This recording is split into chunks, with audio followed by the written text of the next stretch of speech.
Mrs. Slifer was not like other teachers. Most teachers are happy if you just remember to hand in your homework. But Mrs. Slifer was different. Her classroom was a masterpiece of order. Every pencil had its own special spot. Every book was lined up perfectly on the shelf, like a little soldier standing at attention. If a piece of paper was even slightly crooked, she would notice. She could spot a misplaced crayon from across the room. Her classroom was so clean and organized, it felt more like a museum than a place where kids were supposed to learn. I guess her main rule was simple. Don't mess anything up, ever. She had rules for everything. There was a rule for how to walk into the classroom. There was a rule for how to sit at your desk. There was even a rule for how to breathe quietly. Okay, maybe not that last one, but it felt like it. Mrs. Slifer believed that a tidy room led to a tidy mind. If everything was in its proper place, then learning would just happen automatically. She spent more time organizing her supplies than she did talking to us, I think. She would inspect our desks every morning, and if she found a single crumb, you'd get the look.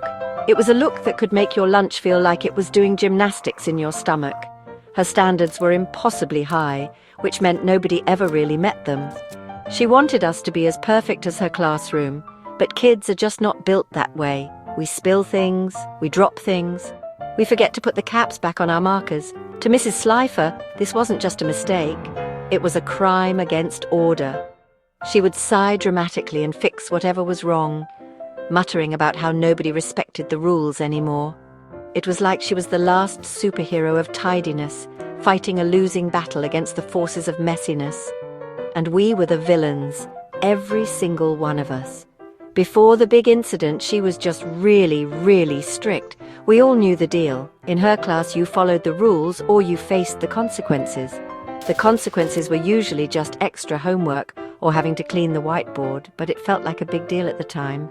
She wasn't mean, exactly.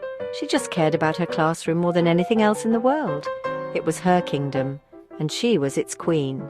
A very tidy queen who probably color-coded her socks. Little did she know her perfect kingdom was about to be invaded by a bunch of smiling troublemakers. It all started on a Monday morning. That's always when the worst things happen. Jonathan Smith and his friends, the smiling critters, decided Mrs. Slifer's classroom needed a little more personality. I guess they thought perfectly organized was boring, so they got to school early. When Mrs. Slifer unlocked her door, she didn't find her usual pristine sanctuary. Instead, she found total, absolute, and very creative chaos. The smiling critters had been busy. Every desk was covered in glitter. Every chair was wrapped in toilet paper like a mummy. It was a prank masterpiece. The pranks weren't mean, just silly. Catnap had hung dozens of yarn balls from the ceiling, so it looked like a colorful jungle. Dog Day had replaced all her perfectly sharpened pencils with floppy rubber ones. Bobby Bearhug had put googly eyes on everything, from the stapler to the globe. The whole room was smiling, literally. The worst part for Mrs. Slifer was the whiteboard. Jonathan had drawn a giant, goofy cartoon of her, riding a unicorn through a rainbow made of mismatched socks. It was actually a pretty good drawing, but I don't think she appreciated the artistic talent at that moment. Mrs. Slifer just stood there in the doorway, frozen. Her face went through about 5 different colours. First, it was pale with shock. Then it turned red with anger. Then it went back to pale again. She didn't scream or yell. She just made this quiet, squeaking noise, like a mouse that just saw a cat. She walked into the room very slowly, as if she was afraid the floor might be made of lava. She touched one of the rubber pencils and flinched. The order of her universe had been shattered, and she looked completely lost. This wasn't just a mess, it was a declaration of war. For her, this was the ultimate sign of disrespect. Her sanctuary, the one place in the world that made sense to her, had been violated. She couldn't understand why anyone would do this. Fun and chaos were alien concepts to her. In her mind, Jonathan and the smiling critters weren't just playing a joke. They were monsters who had deliberately destroyed her life's work. She saw their silly, smiling faces as a personal attack, and that was the moment something inside her snapped. The strict teacher was gone, and someone much more intense was starting to take her place. Mrs. Slifer marched straight to the principal's office. She was ready for justice. She probably expected him to call a school-wide assembly, maybe even bring in the police. She described the scene in her classroom with dramatic detail. She talked about the glitter as if it were toxic waste. She described the googly eyes as a sign of pure evil. She held up one of the rubber pencils as evidence of the crime of the century. She was clearly expecting him to be just as horrified as she was. She wanted swift and severe punishment for Jonathan Smith and his gang of fluffy criminals. But the principal just leaned back in his chair and smiled. He actually chuckled a little bit. He told her to calm down. He said it sounded like some kids were just having a bit of fun. He called it harmless mischief and said the kids probably meant it as a compliment. A compliment! Mrs. Slifer looked like he had just slapped her with a wet fish. She couldn't believe what she was hearing. The highest authority in the school was siding with the enemy. He told her to just have the janitor clean it up and try to see the humor in it. This was the ultimate betrayal. To Mrs. Slifer, the principal wasn't just being relaxed, he was being negligent. He was failing at his most important job, enforcing the rules. Her paranoia started to kick in. If the principal wouldn't protect the order of the school, then who would? She started to see chaos everywhere. A kid running in the hallway wasn't just a kid in a hurry. He was a threat to safety. A piece of litter on the playground wasn't just trash. It was a sign of society collapsing. The principal's calm reaction made her feel completely alone. Her anger and frustration grew into a full-blown obsession. She was convinced that the school was on the brink of falling into total anarchy, and she was the only one who saw it. The smiling faces of the critters and the relaxed attitude of the principal became symbols of everything that was wrong with the world. She decided right then and there that if the system wouldn't help her, she would have to take matters into her own hands. She couldn't rely on anyone else. She had to become the judge, jury, and enforcer of order herself. The age of Mrs. Slifer was over. The age of the Slifer Guard was about to begin. Since no one would help her, Mrs. Slifer decided she needed a partner who would understand the importance of rules, a partner who would never get tired, never get distracted, and never, ever find glitter funny. So she went home and did what any perfectly logical, super-stressed teacher would do. She decided to build a robot. She called it the Slifer Guard Unit, or SGU for short. Its one and only purpose was to help her restore order to the school. It was going to be her ultimate weapon in the war against fun and games. She spent every night in her garage, which was probably the most organized garage in human history. She used old computer parts, a vacuum cleaner, and a bunch of kitchen utensils. The SGU wasn't exactly a sleek, futuristic machine. It was clunky and weird-looking. It had a broom for one arm and a trash can lid for a shield. Its head was an old security camera, so its glowing red eye could scan for any rule breakers. It moved around on wheels from a shopping cart, which made a loud, squeaky noise wherever it went.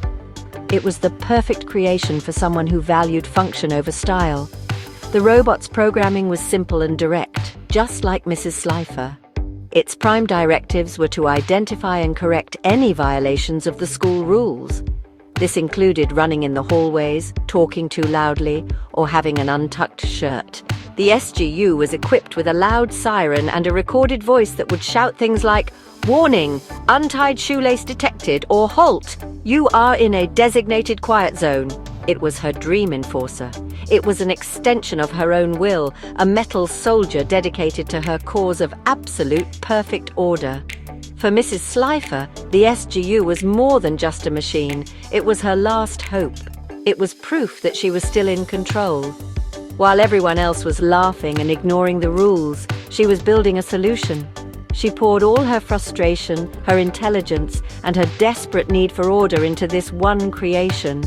The robot was her answer to the chaos she saw everywhere. It was a ridiculous, over-the-top solution to a pretty small problem. But in her mind, it was the only way to save the school from itself. The SGU was ready for its first day of school. Even though, I might have seemed like I was losing my mind, you have to admit I had some rather impressive skills. First of all, I was really quite smart. You don't just build a robot in your garage without knowing a thing or two about technology, do you? I clearly had a secret talent for engineering and programming. Honestly, I probably could have gotten a job at some big tech company, but I chose to be a teacher instead. My intelligence was, without a doubt, my greatest strength. It allowed me to create the SGU from scratch, turning my vision of order into a clunky, rolling reality. I was also incredibly determined. Most people, well, they would have just given up after the principal brushed them off. They would have cleaned up the glitter, complained to their friends, and simply moved on. But not me. My determination was like a superpower, really. Once I set my mind to something, I simply would not stop until it was done. This stubbornness is exactly what pushed me to build the robot and what drove me to enforce the rules with such intensity. I saw a problem, and I was going to solve it, no matter how crazy my solution seemed to anyone else.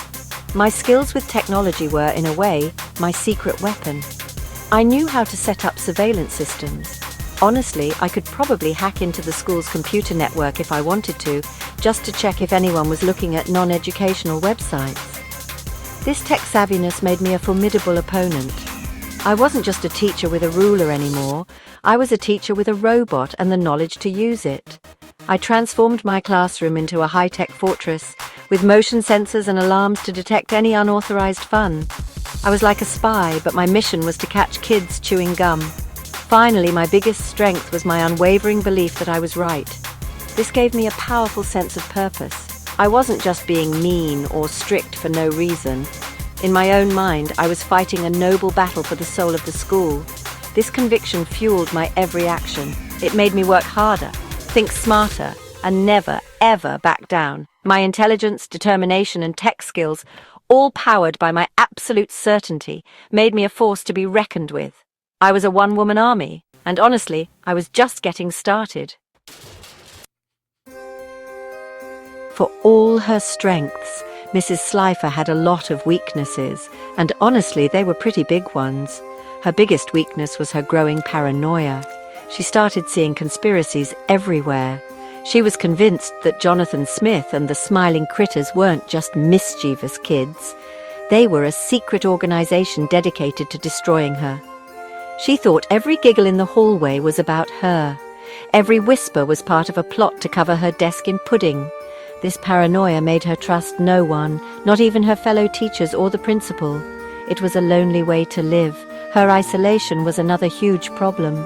Because she pushed everyone away, she had no one to tell her that maybe, just maybe, building a robot to patrol the school was a bit of an overreaction.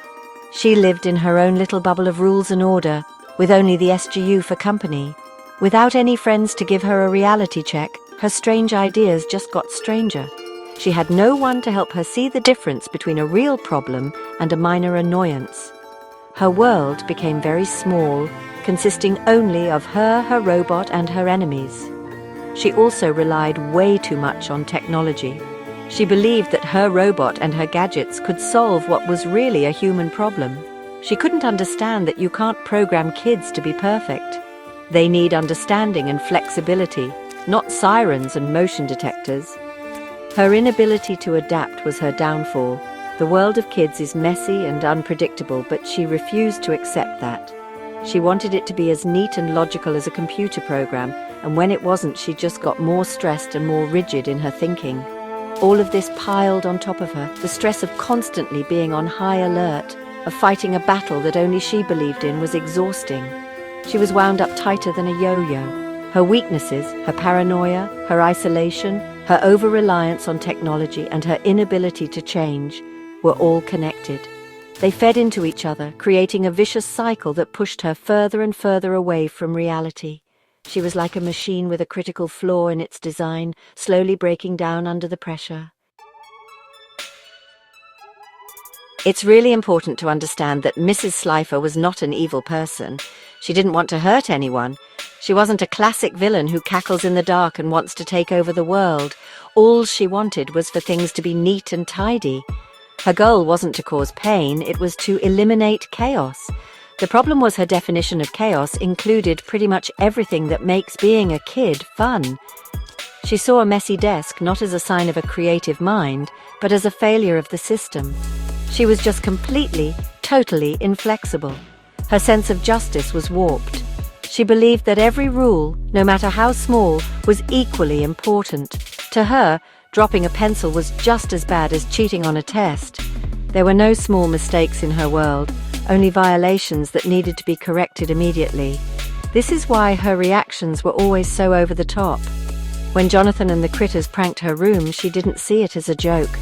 She saw it as a major crime that demanded an extreme response, like building a robot security guard. She was fighting for justice, but her idea of justice was very, very strange. She was also deeply misunderstood. Nobody took the time to figure out why she was so obsessed with order. Maybe something happened in her past that made her afraid of messes. Maybe she just felt like her life was spinning out of control and her classroom was the only thing she could manage. We never found out. All we saw was the strict teacher who hated fun. We didn't see the person underneath who was probably just scared and overwhelmed. She couldn't communicate her feelings, so she just made more rules instead. In a way, you could almost feel sorry for her. She was fighting a battle she could never win. You can't force the world to be perfectly orderly, especially not a school full of kids. Her methods were extreme, and her robot was ridiculous, but her intentions weren't evil. She genuinely believed she was doing the right thing. She thought she was protecting the school from falling apart. She was like a hero from a story she made up in her own head, where the biggest monster was a piece of glitter on the floor. The relationship between Mrs. Slifer and Jonathan Smith's group was like a cartoon. On one side, you had Mrs. Slifer and her clunky robot, the SGU. They represented total order, strict rules, and zero fun. On the other side, you had Jonathan and the smiling critters. They represented creativity, mischief, and pure, unfiltered chaos. They were polar opposites, destined to clash. Mrs. Slifer saw them as villains who were trying to ruin the school, but they never saw her as a true enemy. To them, she was just part of a big, hilarious game. Jonathan and the critters were never mean-spirited. Their pranks were always about making people laugh. They didn't want to destroy the school, they just wanted to make it a little less boring. When Mrs. Slifer unleashed her robot, they didn't run and hide. They saw it as a new challenge. How could they outsmart a robot programmed to hate fun? It was the ultimate game of cat and mouse, or rather critters and robot. They would set up silly traps for the SGU, like leaving a trail of banana peels or covering its optical sensor with a funny sticker. This is where Mrs. Slifer's role gets complicated. She's the antagonist of the story for sure. She's the one trying to stop our heroes from having a good time. But she's not a villain. She's more like an anti-hero. She's fighting for what she believes is right, even if her methods are completely bonkers. She is the immovable object, and Jonathan is the unstoppable force of fun. Their conflict created all the drama and humor in the school. Every day was an adventure, wondering what new rule Mrs. Slifer would invent and what silly prank Jonathan would use to break it. Mrs. Slifer could never understand them. She couldn't figure out why they would spend so much time and energy on pointless jokes. And they could never understand why she cared so much about a perfectly straight line of books. They were speaking two different languages, the language of order and the language of play. Their ongoing battle became legendary at the school. It was the ultimate showdown, the Queen of Clean versus the Kings and Queens of Chaos. And nobody, not even the principal, knew how it was going to end. In the end, Mrs. Slifer's motivation was simple. She truly believed she was the only one who could save the school. She saw the principal as too soft. She saw the other teachers as too tired to care. She saw the students as agents of chaos, ready to tear the place apart with their messy backpacks and loud voices. In her paranoid and orderly mind, she was the last line of defense. She was the thin, tidy line between civilization and total glitter-covered anarchy.